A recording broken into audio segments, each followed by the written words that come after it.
Do you experience after delivery that your baby, after having a normal breast feed, feels hungry and probably demands more?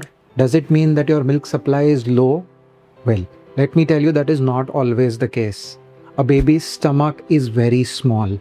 Sometimes the emptying from the stomach may be faster. Sometimes the baby just seeks emotional support, warmth that the baby experiences when he is close to the mother's chest.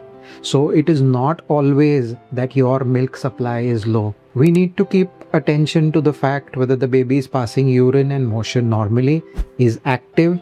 When the baby is asleep, the baby does not look lethargic, and the baby is active when the baby is awake. In case we see anything, or as a parent you notice anything that does not seem correct, you will always welcome to visit your pediatrician or your lactation expert to get your queries solved.